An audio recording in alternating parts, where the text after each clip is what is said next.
Mga hakbang sa tone-toneladang basurang naglabasan sa kasagsagan ng habagat, ating pag-uusapan kasama si Undersecretary Nicolas Torre III, General Manager ng Metro Manila Development Authority o MMDA. Yusek Torre, magandang tanghali po at welcome po sa Bagong Pilipinas ngayon. Okay, hanapin mo yung tenant. Magandang tanghali po at magandang tanghali sa inyo mga tagapakinig. Yusek, sa inyo pong assessment, gaano po kalaki ang naging epekto ng basura sa pagbaha sa Metro Manila nitong habagat at mga nagdaang bagyo? Well, iba-iba kasi ang rason ng pagbaha talaga naman sa Metro Manila. Merong pagbaha na dahil sa basura, totoo 'yon. Pero meron din namang pagbaha naggawa talaga ng volume din na bumagsak. At meron din namang pagbaha dahil sa baradong channel o lumang channel at may mga outdated na ng mga water channel. So, iba-iba ho yan. Pero in general, malaki talaga ang epekto rin ng bagyo, ng basura sa mga pagbaha natin kasi ito ang naging cause ng pagliit ng water channel at ito rin ang naging cause ng pag-malfunction ng ating mga pumping station. Alright, Yusek, base po sa inyong datos at operasyon, ilang tonelada po ba ng basura ang nakokolekta ng MMDA kada taon sa mga waterways at pumping stations at gaano po kalaking problema ito sa ngayon? Okay. Sa pumping stations natin, annually, ay hindi kasali itong Redemptorista, is 1,000 tons per month ang nakukuha natin dyan sa pumping station at saka sa ating mga waterways. Sa pumping station dyan is nasa 5,000 to 6,000 tons per year and 7,000 tons per year naman ang nasa waterways mismo. Waterways and pumping station combined, mga 12,000 yan. So parang 1,000 tons per day. Per month. Yusek, kamakailan po tone-toneladang basura rin ang inanod sa Baclaran matapos ang malakas na ulan. Paano po ito agad tinugunan ng MMDA at kamusta na po ang sitwasyon doon sa ngayon? Okay, until kahapon, simula yan nung Sunday. So, until kahapon, punong-kuhan pa rin, napakarami pa rin. Kaya minabuti namin na mag-deploy ng yung mechanized trash collector natin. So, yun ang ginamit natin ngayon. Kaya talagang napabilis ang pag-recover, paghakot ng mga basura, pag-alis ng mga basura doon sa ating waterways. Alright. Yusek, may mga ilang lungsod po sa Metro Manila na ang ginagawa ay itinataas yung sanction o yung multa sa pagtatapon ng basura sa mga hindi tamang lugar. Pinag-aaralan din po ba ito or may kukonsidera din po ba ito sa tingin ninyo ng MMDA na taasan yung sanction sa mga lalabag sa batas, yung pagtatapon ng basura kung saan-saan? Okay. Yung mga penalties kasi is mandated by law, no? It is set by law at kung may mga changes, may mga nag-suggest na baguhin ang scale ng mga penalties, kami naman ay susuporta dyan at i-enforce natin. MMDA is the one enforcing it together with the LGU. So, okay sa amin yan. Okay. At sa dami naman po ng mga kumakalat na flood photos at video sa social media, Yusek, paano naman po minomonitor ng MMDA kung alin dito yung totoong nangyayari ngayon at alin yung lumang footage na nire-repost lamang at gusto lang gumawa ng gulo sa social media? Yun na nga eh. Meron tayong mga testimony na official reports na ng local governments na talagang ang pagbaha, kung ang basihan natin ay ang talagang scientific at saka practical na basihan gaya ng lapad ng pagbaha, yung lapad ng areas na naapektuhan ng pagbaha, no?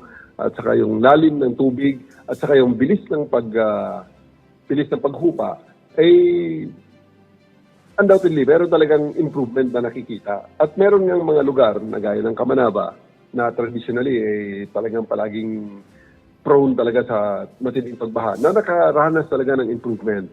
And also, there are certain areas, maraming areas actually, sa Metro Manila na dapat dati ay binabaha, na ngayon ay hindi na.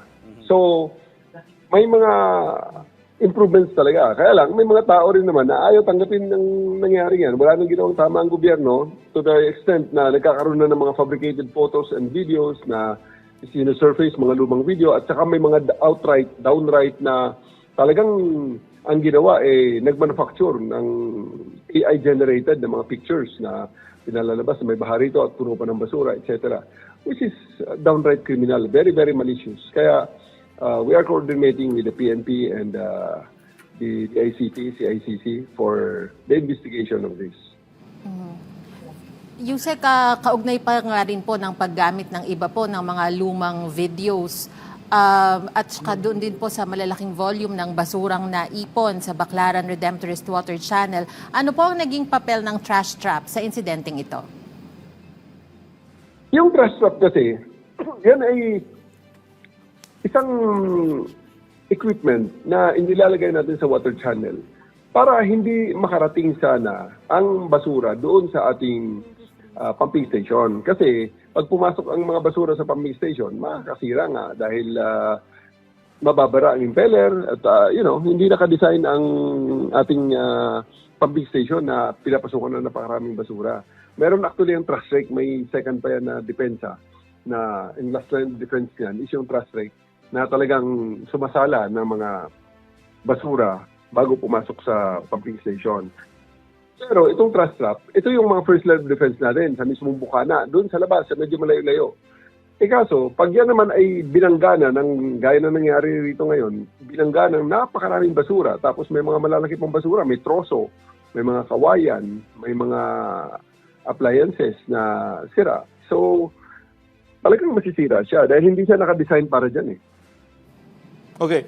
Yusek, pakipaliwanag pa po ng kaunti. May mga ulat po kasi na inalis o binuksan ng trash trap dahil po sa malakas na pagulan.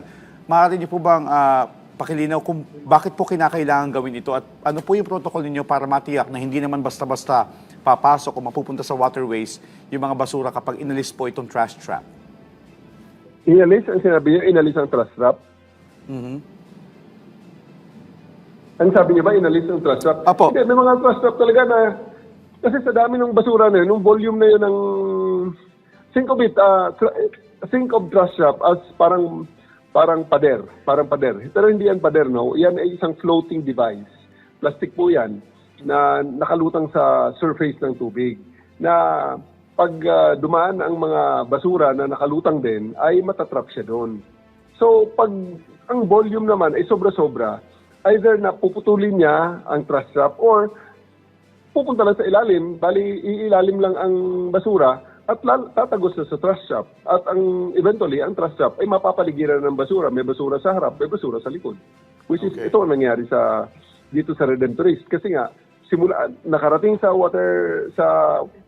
pumping station natin, itong mga basura, tapos doon na, nag-accumulate humaba ng humaba, hanggang sa makarating na rin sa trash trap. Pati sa trash trap, dahil wala na rin mapuntahan yung basura, tumuloy-tuloy na lang na nag-accumulate hanggang dun sa bukana ng Manila Bay sa ilalim ng tulay.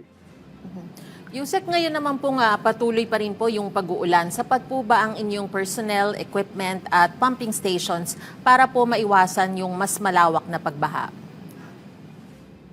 Talaga nagmo-monitor tayo ngayon dahil ito na nga ang sinasabi natin, isang malaking factor din yung volume ng ulan. At kung tuloy-tuloy ang pag-uulan na yan, ay maaabot talaga ang saturation ng capacity ng ating flood control system. So, ang ating mga tao, pag halimbawa umabot na yan, doon tayo sa mitigation yan or baka kailangan din mag-evacuate, mag-rescue. Nakapreposition naman ang ating mga tauhan para siguraduhin na hindi naman maiwang nag-iisa ating mga kababayan. Okay. And Yusek, sa gitna nga po ng nagpapatuloy na habagat, plano daw po ng MMDA na gamitin din ang CCTV para mahuli yung mga nagtatapon ng basura. Kailan po ito ipatutupad at gaano po kalawak ang coverage nito? Actually, matagal na yan. May mga CCTV na tayo at ginagamit natin yan talaga sa iba-ibang mga violation. Ang mga nandyan na dating traffic cameras natin, nagagamit na rin natin yan sa pagmamonitor ng mga nagtatapon ng basura kung saan-saan. At meron talaga tayong mga dedicated na mga cameras. May 35 tayo na dedicated cameras initially na sa phase 1 ay ikinabit natin sa mga critical waterways kung saan identified na may mga nagtatapon ng basura at may mga nahuli na nga tayo dahil doon. Tapos may phase 2 pa yan, magdadagdag tayo ng ating mga camera sa ating mga waterways. May mga nahuli po tayo, pero sa dami naman ng mga violators talaga, hindi naman araw-araw ay nababantayan yung mga waterways na yan. At meron talaga tayong mga kababayan na pag walang nakatingin, talagang magtatapon. Okay. Yusek, nabanggit mo yung ating mga kababayan na pagka wala nakabantay, nagtatapon ng pasalisi. So, ano po bang parusa? Pagka nahuli kayo na nagtatapon ng basura sa hindi tamang lugar, ano po yung maaari nilang kaharaping multa at parusa? Sa ngayon nga, 500 lang yan eh. Kaya nga marami ang nananawagan na taasan natin yan. Kasi sa mga recidivist naman ay medyo tataas yan. Pero ang baseline kasi yan, 500. Kaya parang ang gaan-gaan lang at hindi masyadong siniseryoso ng ating mga kababayan. So, we are in support of pataasan yung mga multa na yan. Opo, parang maganda nga, napapanahon ng taasan yung multa para madala. Na hindi magtapon sa kung saan-saan lamang. Oo, tama yan. Dahil kapag medyo malaki yung fine o yung penalty na babayaran, baka mas mapapag-isip. Mas matatakot, Oo, yes. matatakot bago sila magtapon po kung saan-saan ng Yes. basura nila. Yusek, meron din po ba kayong datos sa mga lugar na paulit-ulit na binabaha dahil po sa basura? At ano po ang magiging koordinasyon nito sa mga lokal na pamahalaan? Meron po tayo, may mga areas, hindi ko na ho pangalanan siguro at lahat naman ng LGUs natin ay naapektuhan yan at lahat ng LGUs natin ay gumagawa ng mga pamahalaan, ng pamamaraan para mapigilan yan. Sufficient to say na na-identify ng ating mga LGUs yung mga areas kung saan may mga basura at binabantayan naman yan. Sagana naman ng MMDA sa amin, kaya kami uplan mananggal kami. Ito yung mga fly-by-night namin ng mga tao na talagang kahit gabi, pag may abnormal na pagbaha, pagtaas ng tubig sa isang lugar na alam naman namin na ang most proximate cause ay ang baradong drainage inlet, andun na kaagad sila para tanggalin itong mga nakabara sa mga inlet para humupa kaagad ang ulan. At ang humupa kaagad ang baha, dulot ng ulan. At ito ay marami itong mga teams natin ng Oplan Manananggal na tinatawag namin. Alright. And Yusek, bukod po sa declogging at desilting, baka po may iba pang hakbang ang MMDA para po maibsan hindi lamang nga po itong baha, kundi pati na rin po yung mga basura na nagiging sanhi nito. Paulit sir, parang naputol tayo. Yung tinatanong niyo sa mga flood, mga pumps ba? Yusek, yes po. Bukod po sa declogging at desilting, ano pa po yung ibang hakbang ng MMDA na maaari nyo ibahagi sa amin para maibsan hindi lang yung baha, kundi maging yung mga basura nagiging sanhi nito?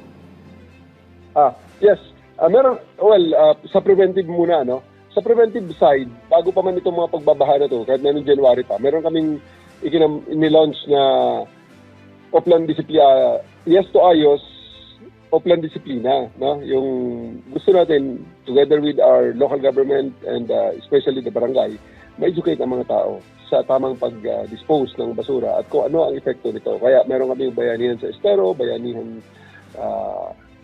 sa barangay, para may involve ang ating mga kababayan na ito ay trabaho ng lahat para maibsan ang pag-proliferate ng basura at ang maibsan ang pagbabaha na dulot nito. Pangalawa, itong mga pumping stations natin ay sinisiguro namin na operational at pagkatapos ay laging na-maintain. At yun nga, pinoproteksyon na natin ito sa pamamagitan din ng pagpigil ng pagpasok ng basura sa ating mga facility. At kung if ever there are certain areas na bigla na lang ay naapektuhan ng pagbaha at for whatever reason ay hindi kaagad basta-basta na humuhupa, hindi madala ng ating mga paglilinis lang ng estero para maging gravity ang magdadala sa kanya papunta sa major waterway, nakakapag-deploy tayo ng mobile pumps. Meron tayong mga mobile pumps, may mga maliliit, may mga malalaki, may submersible, at meron din yung talagang truckborne na talagang merong crane na ginagamit para pag ito i-deploy sa mga areas na apektado ng baha. At pwedeng sipsipin, kung pwede sipsipin ang tubig at itapon doon sa waterway na pinakamalapit, yun ang ating ginagawa. Alright, Yusek, mensahe at paalala nyo na lang po sa ating mga kababayan. Sa ating mga kababayan, lagi nating pinapaalala na obligasyon ng gobyerno ang establish ng maayos na trabaho ng gobyerno ang magkaroon ng maayos na sistema ng waste management, regular na koneksyon, mahigpit na enforcement at siguraduhin hindi mapunta ang basura sa ating daluyan ng mga tubig. Pero may responsibilidad din ng ating mga mamamayan. hindi pwedeng gawing basurahan ng kanal, estero at ilog. Pagkatapos, hindi rin pwedeng basta-basta na lang kung saan magtapon na kahit alam natin na kahit kunwa akala ng iba malayo sa estero or basta tinatapon lang kung saan-saan ang basura. Eventually, pag darating ang panahon, may tubig na magdadala niyan, papunta rin sa dalayan ng tubig at yan ay magkukos ng clogging. Kaya sana tulong-tulong tayo. Hindi yan kaya ng gobyerno, hindi rin yan kaya ng tao lang, kundi dapat magsama ang tao at gobyerno para masolve ang problema natin ito. Alright, on that note, maraming salamat po sa inyong oras at sa impormasyon Undersecretary Nicolas Torre III, General Manager ng MMDA. Salamat, Yusek.